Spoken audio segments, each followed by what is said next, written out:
میری عمر ابھی زیادہ نہ تھی کہ میری ستیلی ماں نے میری شادی کر دی۔ وہ جیسی بھی تھی مگر میرے لیے اس نے اچھا ہی سوچا تھا۔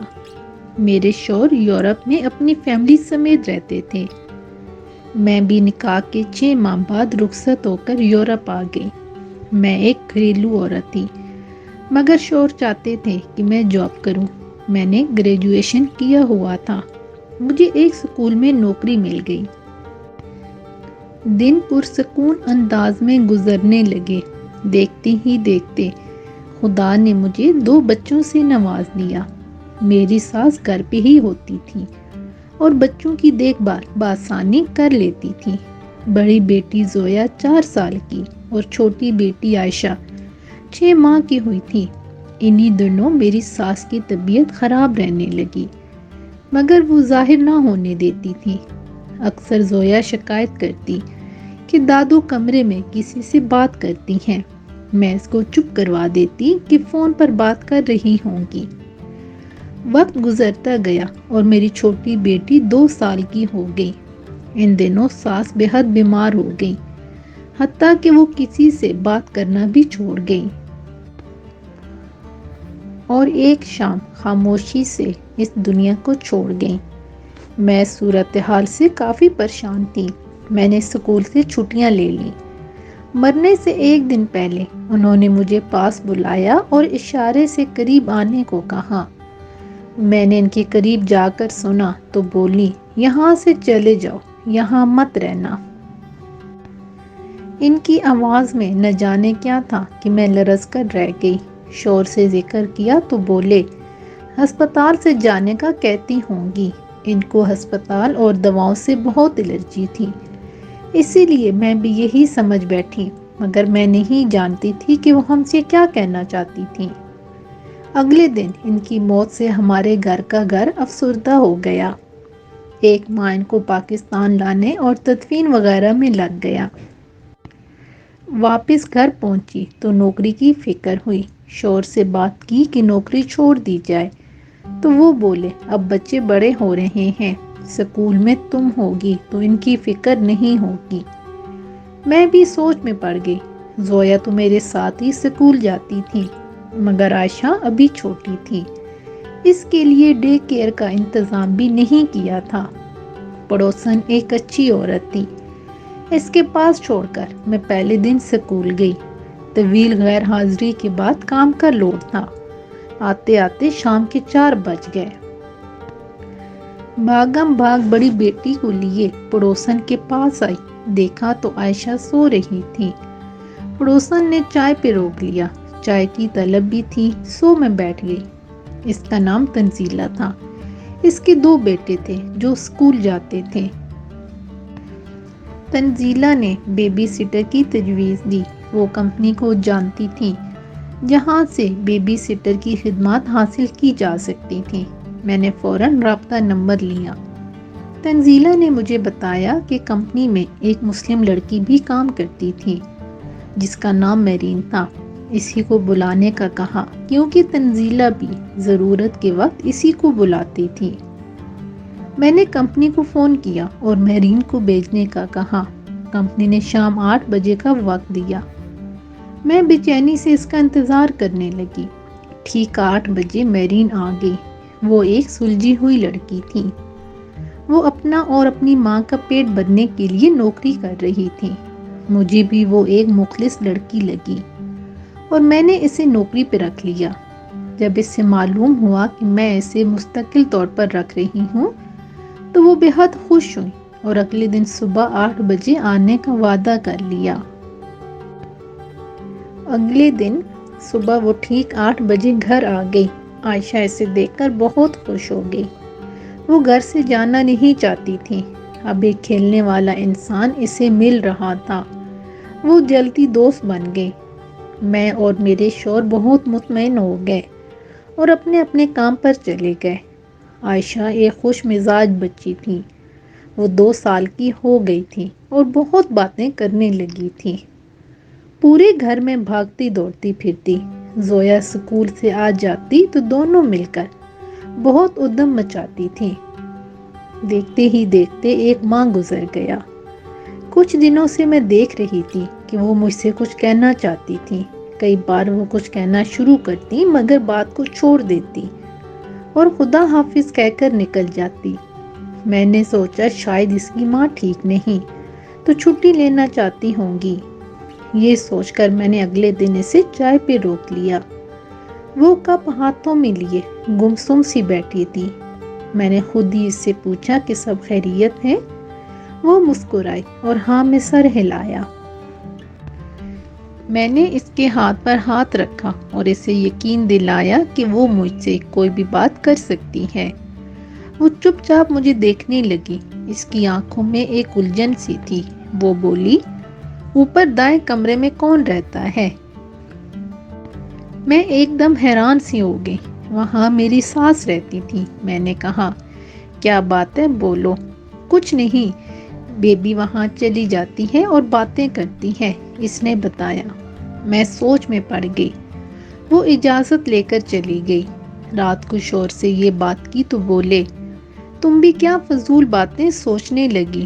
عائشہ امی سے بہت قریب تھی، ان کی تصویر سے باتیں کرتی ہوگی۔ مجھے بھی سن کر سکون سا ہو گیا۔ واقعی ایسا ہی تھا، اماں اس سے بہت لاڈ کرتی تھی۔ اگلے دن میں نے میرین کو بھی سمجھا دیا، وہ بھی مطمئن ہو گئی۔ اسی شام ہماری شادی کی سالگرہ تھی۔ شوہر بہت خوشگوار موڈ میں تھے۔ انہوں نے ایک فلم دیکھنے کا پلان بنا رکھا تھا اور کھانا بھی باہر سے ہی کھانے والے تھے۔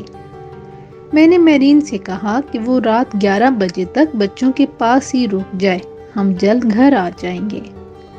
میرین شام کے 6 بجے گھر آ گئی۔ بچیاں ٹی وی پر کارٹون دیکھ رہی تھیں۔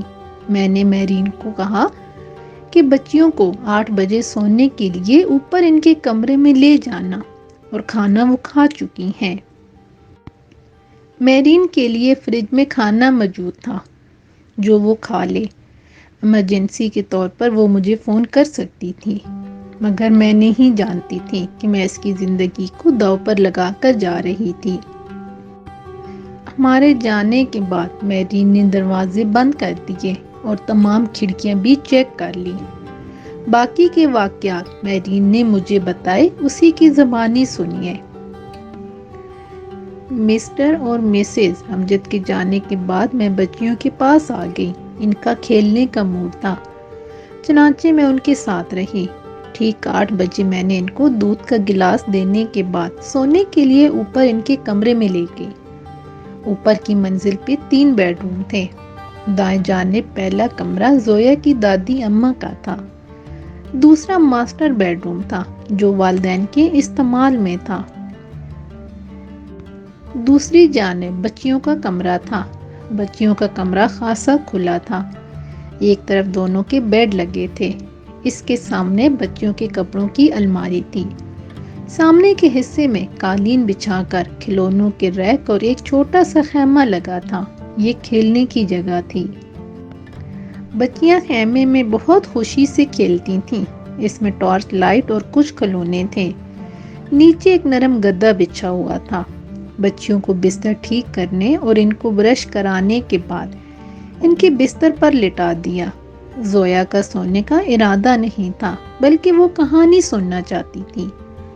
میں نے ایک کہانیوں کی کتاب کھلونوں کے ریک سے نکالی جو زویا کی پسندیدہ تھی اور اس میں سے کہانی سنانے لگی۔ اس دوران عائشہ سو گئی تھی۔ زویا کو میں نے شب بخیر کہہ کر دروازہ بند کیا اور نیچے آ گئی۔ گھڑی کی سوئیاں 9 بجا رہی تھیں۔ مجھے کچھ بھوک لگ گئی تھی۔ میں نے فریج میں جھانکا تو پاستا اور ایک پیزا موجود تھا۔ گھر میں ایک عجیب سی خاموشی تھی۔ مجھے گھبراہٹ سی ہونے لگی تو ماں کو فون ملایا۔ ان سے بات کر کے کافی سکون محسوس ہوا۔ ان سے اپنی گھبراہٹ کا ذکر کیا تو وہ بولی، اکثر نئی جگہ پر ایسا ہوتا ہے۔ دن میں جہاں کوئی الجھن نہیں ہوتی، وہاں رات میں عجیب سی اجنبیت محسوس ہوتی ہے۔ تم پریشان نہ ہو، 2 گھنٹے میں گھر والے آ جائیں گے تو تم آ جانا۔ میں تمہارے انتظار میں جاگ رہی ہوں۔ یہ بات سن کر مجھے بھی حوصلہ ہوا۔ واقعی میں خواہ مخواہ گھبرا رہی تھی۔ فون بند کر کے میں وہیں کھڑی سوچ رہی تھی کہ مجھے کیا ہو گیا ہے۔ میں نے خود کلامی کی۔ لاؤنج میں آ گئی۔ ٹی وی لگانے کے لیے جب ریموٹ کے لیے نظر دوڑائی تو وہ کہیں نظر نہ آیا۔ میں نے صوفہ، کشن، میز کے نیچے ہر جگہ تلاش کیا مگر اسے نہ ملنا تھا، نہ ملا۔ تھک کر میں صوفے پر بیٹھ گئی اور پیزا کھانے لگی۔ ابھی میں نے 2-3 نوالے ہی کھائے ہوں گے کہ مجھے ہنسنے کی آواز سنائی دی۔ میں نے پلیٹ میز پر رکھ کر سیڑھیوں کے پاس آ کر کان لگائے۔ اسی وقت دوبارہ ہنسی کی آواز سنائی دی۔ یہ دونوں ابھی سوئے نہیں ہیں؟ میں دل میں کہتی اوپر آ گئی۔ کمرے کا دروازہ کھلا تھا، جبکہ مجھے یاد پڑتا تھا کہ میں اسے بند کر کے گئی تھی۔ میں نے آہستہ سے دروازہ کھولا۔ کمرے میں نائٹ لیمپ کی نیلی روشنی پھیلی ہوئی تھی۔ چھوٹی بیٹی عائشہ اپنے بستر پر بے خبر سو رہی تھی، لیکن زویا کا بستر خالی تھا۔ میں نے نظر گھمائی تو خیمہ بھی روشنی نظر آئی، ساتھ ہی بچی کا سایہ بھی تھا۔ میں خیمہ کی طرف گئی اور نیچے بیٹھ کر اسے کھولنے لگی۔ زویا ساتھ ہی میں دھیرے سے کہا، آپی میں یہاں ہوں۔ مجھے اپنے پیچھے سے آواز آئی۔ میں نے بیٹھے بیٹھے گردن گھما کر دیکھا تو زویا بیڈ کے نیچے تھی۔ اس نے اشارہ کیا کہ وہ خیمے میں نہیں ہے۔ میرا دماغ چکرا کر رہ گیا۔ میں نے آگے بڑھ کے خیمہ کھول دیا۔ اس میں کوئی نہ تھا۔ ٹارچ جل رہی تھی۔ میں گھبرا کر اٹھ کھڑی ہوئی۔ مجھے کوئی سمجھ نہیں آ رہا تھا۔ میں نے عائشہ کو سوئے ہوئے ہی گود میں اٹھایا اور زویا کا ہاتھ پکڑ کر نیچے اترتی چلی گئی، مگر زویا نے ہاتھ چھڑا کر واپس اوپر کی طرف جانا چاہا۔ میں نے اسے روکنے کو کہا۔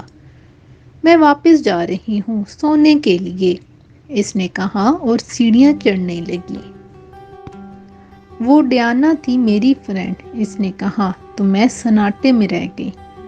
تم بستر کے نیچے کیوں تھی؟ میں نے پریشانی سے پوچھا۔ اس کی ماما آ گئی تھی۔ وہ مجھے اچھی نہیں لگتی، ڈراتی ہیں، وہ نارمل انداز میں بتا رہی تھی۔ میرا دماغ چکرا رہا تھا۔ خیمہ میں ضرور کوئی تھا یا میرا وہم تھا؟ مجھے کوئی سمجھ نہیں آ رہی تھی اور میں ساکت بیٹھی چھوٹی کو دیکھتی رہ گئی۔ جو کچھ بھی تھا اس کا واسطہ اوپر کی منزل سے تھا۔ میرا وہم تھا یا حقیقت؟ زویا کو نیچے لے آتی ہوں، یہ سوچ کر ایک نظر سوئی ہوئی عائشہ پر ڈال کر اوپر جانے لگی۔ راہداری روشن تھی۔ دائیں جانب کے کمرے کا دروازہ کھلا تھا۔ یہ وہی کمرہ تھا جہاں امجد صاحب کی والدہ رہتی تھی۔ یہ کمرہ اسی دن سے ہمیشہ بند تھا جب سے چھوٹی بیٹی عائشہ وہاں باتیں کرنے لگی تھی۔ یہ دروازہ کیوں کھول دیا زویا نے؟ یہ سوچتی ہی میں کمرے کے پاس آ گئی۔ زویا کہاں ہو آپ؟ میں نے آواز دی، ساتھ ہی دروازہ کھولا۔ کمرے میں اندھیرا تھا۔ میں نے لائٹ کا بٹن تلاش کیا۔ بٹن دباتے ہوئے میں نے الماری میں آہٹ سنی۔ کمرہ خالی تھا۔ کمرے کے وسط میں بیڈ بچھا تھا۔ بیڈ کی دوسری طرف ایک دیوار گیر الماری تھی۔ آہٹ وہیں سے سنائی دی تھی۔ میں پریشانی سے الماری کی طرف گئی۔ زویا آپ یہاں ہو؟ میں نے اس کے ہینڈل کو چھوا۔ اسی وقت میرے پاؤں پر کسی نے ہاتھ رکھا۔ زویا ہمیشہ بیڈ کے نیچے چھپ کر کھیلتی تھی۔ میں نے دیکھے بنا کہا، یہ کھیلنے کا وقت نہیں ہے۔ اسی دم پیچھے سے آواز آئی، آپی میں یہاں ہوں۔ میں نے جھٹکے سے مڑ کر دیکھا تو زویا دروازے میں کھڑی تھی۔ تو یہ ہاتھ کس کا تھا؟ میں نے نیچے دیکھا تو ایک سفید سا بازو نظر آیا اور میرے حلق سے چیخ نکل گئی۔ میں بری طرح دوڑتی ہوئی نیچے آ گئی۔ زویا میرے ساتھ تھی۔ میں اس گھر میں نہیں رہ سکتی، مجھے جانا ہوگا۔ چلو بچوں ہمیں جانا ہوگا ابھی، میں نے زویا سے کہا اور عائشہ کو اٹھانا چاہا، مگر صوفہ خالی تھا، عائشہ وہاں نہیں تھی۔ عائشہ کے غائب ہو جانے سے میری حالت غیر ہو گئی۔ میں چیخ چیخ کر اسے آوازیں دینے لگی، زویا بھی ڈر گئی تھی۔ میرا ذہن موف ہو گیا تھا۔ زویا مجھ سے لگ کر رونے لگی۔ اسے روتا دیکھ کر میں نے خود کو سنبھالا۔ مجھے ہمت کرنی ہوگی، ایسے کچھ نہیں ہو سکتا تھا۔ میں ان بچوں کی نگران تھی، میں انہیں کچھ نہیں ہونے دے سکتی تھی۔ میں نے آنسو پونچھ ڈالے، زویا کو ساتھ لپٹا لیا، اس کو تسلی دی اور کہا کہ ہمیں عائشہ کو ڈھونڈنا ہے، ہم اسے پورے گھر میں تلاش کریں گے، وہ کہیں نہیں جا سکتی، وہ یہیں ہوگی اسی گھر میں۔ ہم نے عائشہ کو ڈھونڈنا شروع کر دیا۔ نیچے ڈرائنگ روم اور ٹی وی لاؤنج کے علاوہ ایک اسٹڈی روم بھی تھا۔ میں وہاں گئی، زویا بھی میرے پیچھے پیچھے تھی۔ پورا کمرہ خالی تھا، وہاں کوئی نہ تھا۔ میں نے عائشہ کو آواز دی مگر کوئی جواب نہ ملا۔ میں نے سوچا فون کروں اور مسز امجد کو یہ سب بتا دوں، مگر وہ میری بات کا یقین نہ کرتی اور عائشہ کا خیال نہ رکھنے کے لیے الٹا مجھے غصہ کرتی۔ میں نے عائشہ کے بارے میں سوچنا شروع کر دیا۔ وہ کہاں جا سکتی ہے؟ کہیں اپنی دادی اماں کے کمرے میں تو نہیں چلی گئی؟ یہ خیال آتے ہی میرا دل زور زور سے دھڑکنے لگا۔ اس کمرے میں ہی وہ ہاتھ دکھائی دیا تھا۔ میں سیڑھیوں کے قریب آئی، اسی وقت مجھے رونے کی آواز سنائی دی۔ اوپر آواز آ رہی تھی، عائشہ وہ اوپر تھی۔ میں سیڑھیاں چڑھ کر اوپر جانے لگی۔ زویا مجھے روکنا چاہتی تھی مگر میں نے اسے وہیں رکنے کا کہا اور خود اوپر چڑھنے لگی۔ راہداری بالکل سنسان پڑی تھی۔ میں وہیں کھڑے سننے کی کوشش کر رہی تھی کہ آواز کہاں سے آئی تھی۔ اسی وقت میں نے دوبارہ رونے کی آواز سنی۔ آواز بالکل مدھم سی تھی۔ میں آہستہ آہستہ قدموں سے چلتی ہوئی کمرے کے قریب آئی، وہی خوفناک کمرہ۔ میں نے دروازے سے کان لگایا، آواز اندر سے آ رہی تھی۔ میں نے جلدی سے ہینڈل گھمایا مگر وہ نہ گھوما، دروازہ لاک تھا۔ میرا سر بھاری ہونے لگا۔ یہ دروازہ کھلا تھا جب میں اور زویا نیچے بھاگے تھے، مگر اب یہ لاک تھا اور عائشہ اندر تھی، اسے کھولنا ہوگا۔ میں نے زور زور سے دروازہ دھڑ دھڑایا مگر وہ نہ کھلا۔ رونے کی آواز بند ہو گئی تھی۔ میں نے چابی کی تلاش میں ادھر ادھر دیکھا۔ اسی وقت راہداری کے آخری حصے میں مجھے وہ خطرناک روح نظر آئی جو شاید ریانہ کی ماں تھی۔ وہ ایک عورت تھی مگر اس کا چہرہ بگڑا ہوا تھا، آنکھیں بالکل سفید اور لباس سفید جس پہ خون کے دھبے سیاہ ہو چکے تھے۔ اس نے مجھے دیکھا اور خوف سے میری حالت غیر ہونے لگی۔ وہ زمین پر نہیں تھی بلکہ چھت سے لڑکی تھی اور اس کے پاؤں ہوا میں تھے۔ اسی وقت زویا بھی اوپر آ گئی۔ اس نے ایک فلک شگاف چیخ ماری اور میرا دل جیسے دھڑکنا بھول گیا۔ میری آنکھوں کے سامنے اچانک اس کمرے کا دروازہ کھلا اور زویا ایک جھٹکے سے اس میں چلی گئی۔ دروازہ دوبارہ بند ہو گیا۔ نہیں، تم ایسا نہیں کر سکتی، میری چیخ گلے میں گھٹ کر رہ گئی۔ میں دروازے کی طرف بھاگی۔